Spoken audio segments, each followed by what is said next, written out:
এরপর প্রশ্ন হলো, স্ত্রী যদি পরকিয়া করে এবং সে ভুল স্বীকার করে তওবা করে, তার সাথে সংসার করা কি জায়েজ হবে?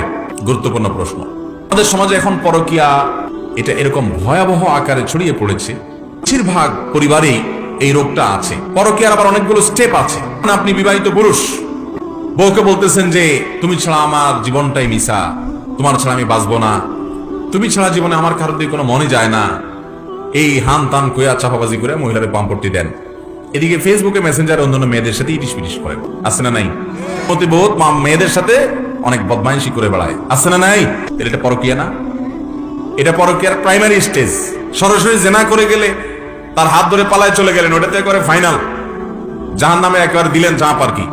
কিন্তু তার আগে এই স্টেপগুলো, এগুলোও তো কি? এগুলো থেকে মুক্ত কয়টা পুরুষ আছে যে বুকে হাত দিয়ে বলতে পারবে দাঁড়ায় যে আলহামদুলিল্লাহ কোন মেয়ের সাথে কোনো প্রকার সম্পর্ক নেই? আছে, কিন্তু এরকম মানুষের পরিমাণ কম। মহিলাও যারা চান্স পাচ্ছে তার সাথে, পুরুষও যারা চান্স পাচ্ছে তার সাথে করতেছে। তো যাই হোক, এরকম পরকীয়া যদি লিপ্ত হয়, সেটা স্বামীও হতে পারে। মেয়েদের চাইতে বরং ছেলেরা বরং বেশি আসক্ত হয় আজকাল।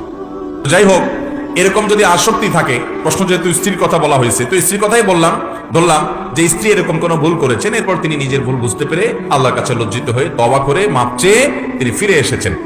আপনার কাছে সেটা ধরা পড়ার পর তার তওবাটাও আপনার কাছে মনে হয়েছে যে তিনি আসলে অন্তর থেকে খাঁটি তওবায়ে নাসুহা করেছেন এবং তিনি ফিরে এসেছেন। আপনার কাছেও সে দুঃখ প্রকাশ করেছেন, আর কখনো করবেন না সংকল্প করেছেন। আপনার কাছে মনে হয়েছে যে হ্যাঁ, তার তওবাটা টিকবে মনে হয়, তাহলে অবশ্যই আপনি তাকে ক্ষমা করে তার সাথে সংসার করতে পারবেন। শুধু পারবেন না, বরং ক্ষমা করে তাকে সুযোগ দেওয়া আপনার উচিত।